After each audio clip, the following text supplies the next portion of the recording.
maybe lacking tackling, but we'll get to it. Also, offense versus defense. We saw the Cowboys beat the Saints last week. What the Ravens have in store for Kansas City, what the Bears have for the Rams. All this with Yates, Spain, Page, Plasky. Let's go. Bears have weather for the Rams. Bears-Rams, that's Spain versus Plasky. Here we go again. Right. Going down the only road you never know. Cubs all over again. Yeah, over being the word you're looking for. We'll get to it in a second. According to Joe Varden of The Athletic, LeBron interested in Melo. That's our headline. And from our own Ramona Shelburne, LeBron hasn't asked the Lakers to sign Melo. He doesn't intend to, but if Rob Pelinka, Magic Johnson decide that'll be good for the Lakers, the banana boat has been floated. There's a lot of money in a banana boat, Bill Plaschke. If this is something LeBron wants, is it something the Lakers should do? No, this is one time they have to push back on him. I think he's smart enough not to ask for it because he knows they don't want to do it. Carmelo just doesn't work into what they're doing. They gave him Lance Stevenson, they gave him JaVale McGee, they gave him Rajon Rondo, but those players are not a Carmelo Anthony who take away from what happens on the court. Those aren't players who take away from minutes for the development of the Kuzmas and the Josh Harts of the world. The Lakers, Carmelo's the last thing they need. They had Luol Deng last year, who was the same kind of player who would take away minutes. He sat in the locker room the entire season. They didn't play him 1 minute. So, yes, no Carmelo. That's a no from Los Angeles. Woody Page, how about you?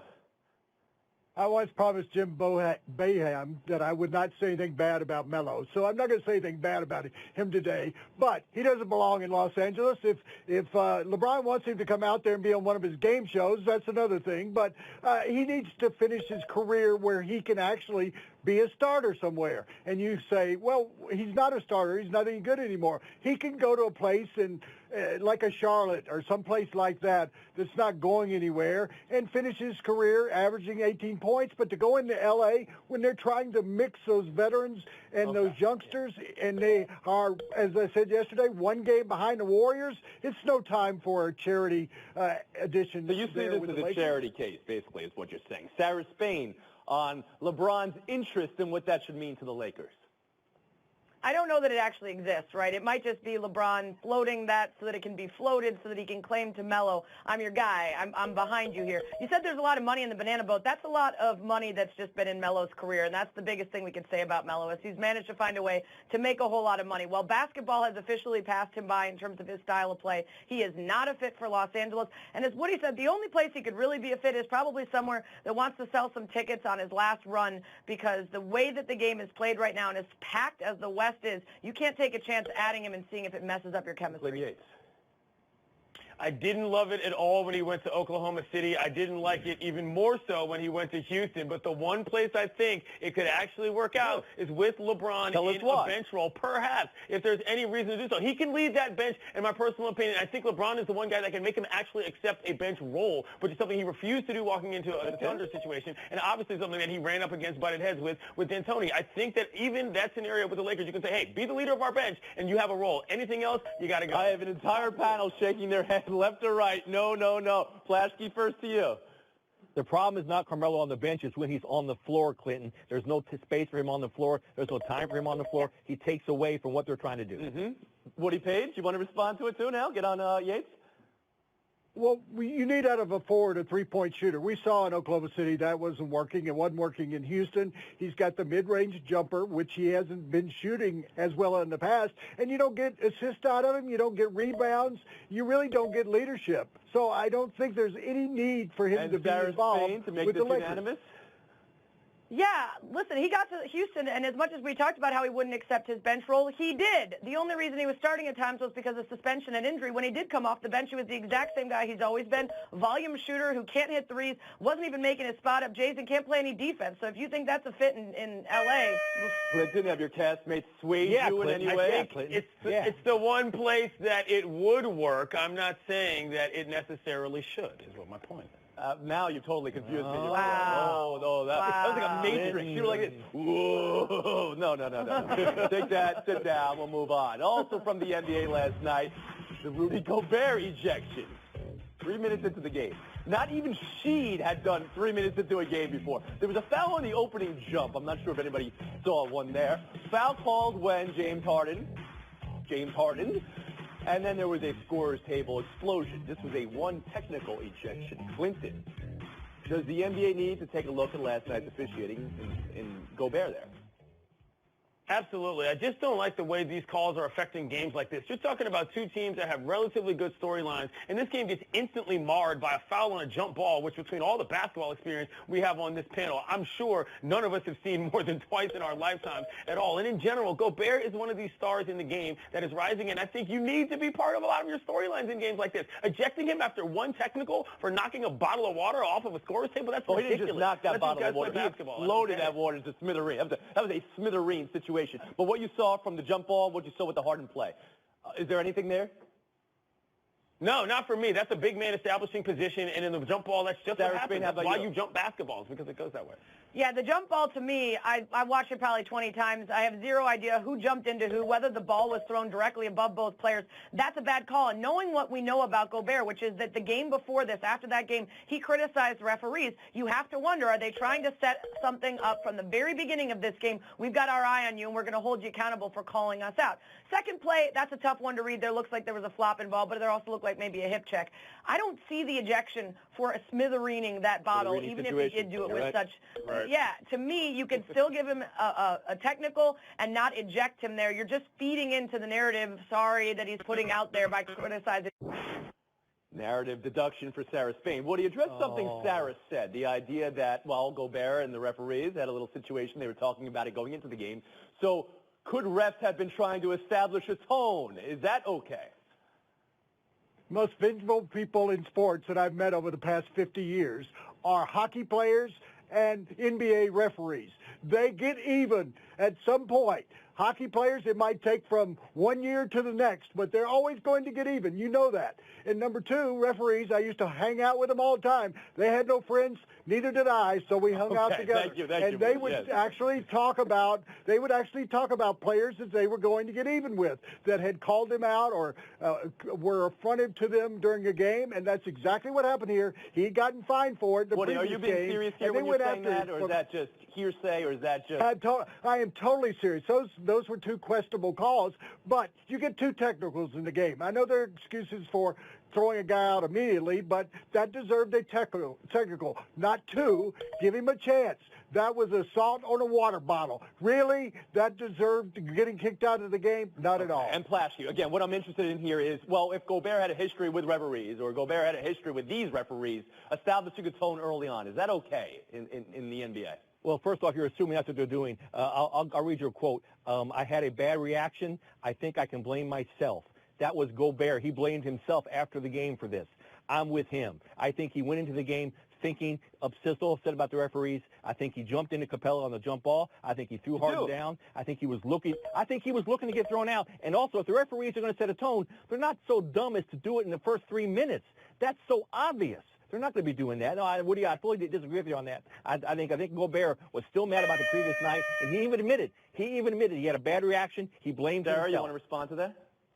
It's fine. I think his reaction is better than if he were continuing to rail on the refs. That's not going to help his cause. But the time that you set a tone is in the first 3 minutes. That's when you're going to set the tone. So it's not too early or too obvious. If they wanted to tell him this is how closely we're going to call it, and that's when they would do it. And is that allowable in your mind?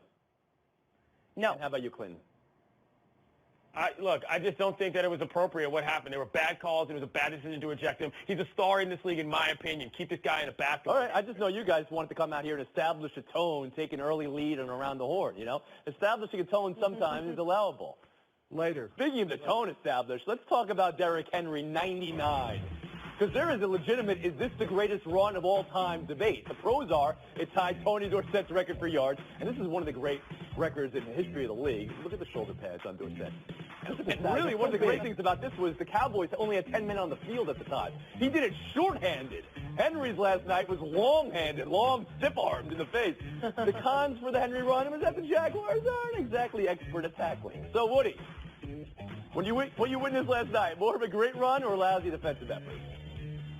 It was a great run. I don't care whether it was against a high school junior varsity. That was a great run, and the stiff arms made it even better. And over the years, look at it, number 99, the best 99, Wayne Gretzky. This is one of the best 99s in history, along with Dorsett, and there were some 97s and 98s in 1949 and 1950 before I was covering the league. But really, that set the tone. You talk about setting a tone. That set the tone for them blowing out the Jaguars, and they're going to be in a position to be in the playoffs. So I thought it was a great, great run when you had the stiff arms and to go that far and do it that well. Yeah, I mean, it's obviously a great run because it got a touchdown and it's 99 yards. But he stiff-armed at least 4 dudes, and at least 8 dudes, according to Next Gen Stats, out of the 11 on the field for the Jags were at least 1.5 yards away from him at some point. To me, that's not about a great run. That's about a defense that has the proximity to make a difference. If you can stiff-arm that many dudes and none of them can take you down with a tackle, then that should be the new strategy for every single run in the NFL. Don't try to tackle me. I'm just going to stiff-arm you out of the way. That's a lack of effort to me. Glenn Yates? Yeah, but the point is that they didn't even need to tackle him. They could have just pushed him out of bounds as he was dancing along the sidelines the entire time. You don't have to bring him to the ground. It's not about the effort. It's about the accomplishment, in my opinion, from the Jags. But a 99-yard run in itself is not necessarily what makes it great, in my opinion. I've seen better runs from, Barry Sanders that didn't go for as long, but the movement and everything that happened made them better runs. So while I liked it, I thought it was a good effort. I'm not exactly blown away by what happened. This isn't a Barry Sanders run to you. This isn't a beast mode run. That's the other comment. It's not a Walter Payton situation. Absolutely not. Not at all. I mean, Beast Mode's run in the playoffs, that to me was a better run than what you saw here. How about you?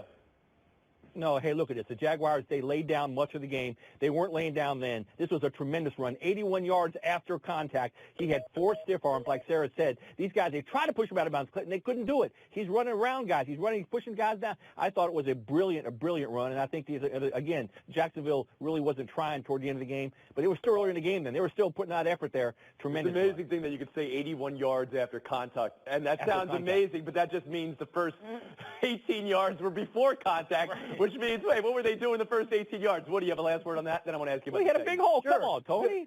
When there are interceptions and returns that are in the end zone, they count that yardage. He actually started 4 yards deep in the end zone. Why isn't it a 105-yard run? I think that makes more sense. Anyone swayed by Woody there? That could be a 105-yard run? I'm not sensing the groundswell of support for Woody's idea that that's a 105-yard run. 99, one of the great records in all the sports, and he goes 99 yards. Hey. Come on, give him credit for this. Why can't anybody give him credit for this? 14. Real quick, as we go to break here. Titans, are they setting up for a playoff potential run here? Can they make the playoffs here? They're currently the 7th seed behind Baltimore as the 6th. Anybody have the Titans in the playoffs? Yes. They're in. That was a gut check win for them. Everybody does. That run was so cool when it happened in the game. All right, we'll take a break here. They beat India the last week of the season. Their last 3. It's buy or sell, working man, Clinton Knight. You were there at the college football award ceremony last night. Tua, why are you taking away points in a walking boot while accepting Maxwell Award for nation's best player. Let's start with Das Boot. How concerned should Bama be, Quinn? Extremely concerned. The eyeball test right there tells you he couldn't take 4 steps without a problem, not to mention he didn't speak to the media before the ceremony as well as after Nick Saban arrived when he ended up talking, making me think they might have something to hide. That's a little scary. Now, I was taken aback when I saw it. I mean, he's going to play in the national championship game in 3 weeks, and he can't walk up 4 steps. I think he's our unquestioned leader. I think they have to worry about him. Page? A prominent sports medicine orthopedic surgeon told me today that that type of injury usually requires 6 full weeks to recover. So I don't think he's going to be able to play in the game, but they have a backup quarterback that's only lost 2 games and one of his biggest games last week. Have we missed the biggest headline in college football in the last week and a half? The backup quarterback, Jalen Hurts, had the best comeback we've ever seen. I don't care who's leading the team. Go ahead, Sarah Spain. Well, first of all, he wouldn't be playing the game in a boot. So the fact that he can't walk very well in that boot isn't a real indicator of how he would fare on a football field. The boot would be off by then because presumably he would be better. It would be a very quick turnaround. But with medicine these days, I think it's possible. And as you mentioned, Jalen Hurts is there, so they shouldn't be that worried. NFL championship, college football championship, last 2 big games, won by backup quarterbacks.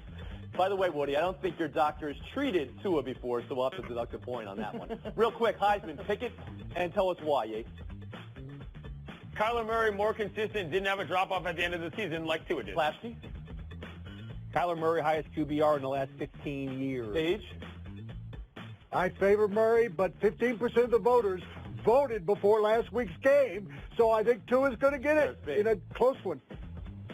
Kyler Murray, because they're all tight across so many categories, but total rushing yards, he's 892 to Tua's 190. We'll move on. NFL Week 14, conference leaders versus some pretty stout defenses. Chiefs hosting the Ravens, Rams at the Bears. Last week, you had a good defense beat a great offense, Cowboys Saints. So, Bill, you're in L.A. I'm going to start with you.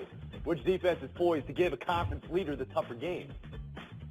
I know Sarah's Bears defense was plowed last week by the Giants, but they're still the number 2 rush defense in the league. And when you can stop Todd Gurley, you give the Rams trouble. And every close game they've had this year, and in their loss to New Orleans, Gurley was shut down. If they can do that, I'm very worried You about just said the Giants plowed them, and the Giants. It's a crap game. They're still second ranked. Well, you brought up Chicago. Let's go to Spain. Chicago, go ahead.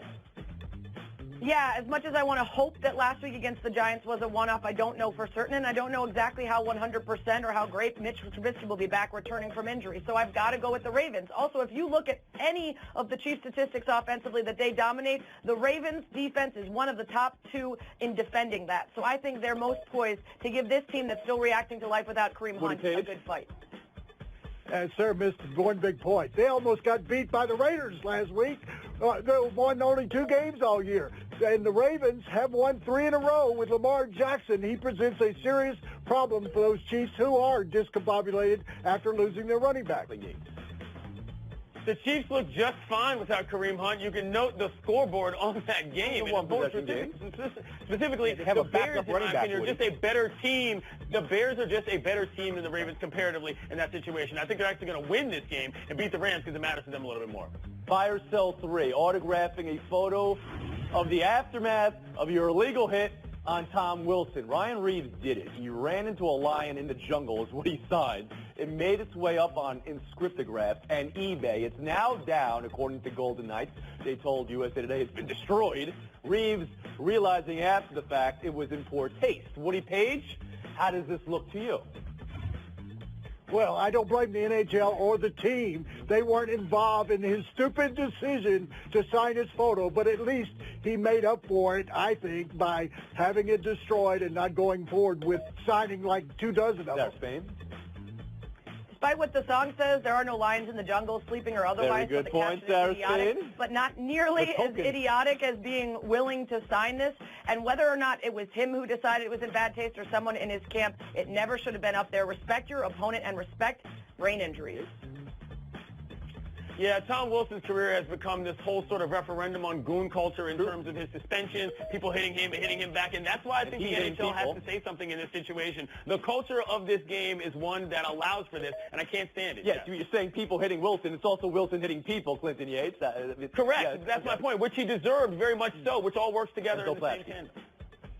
I'm surprised I didn't get points for knowing that the Token sang that line in the song. Yes. However, you do get points, but they were wrong. Reeves, the line isn't in the jungle. There was no. I don't believe anybody. Reeves did in the heat of the moment. He called and got it recalled. He called and got it destroyed.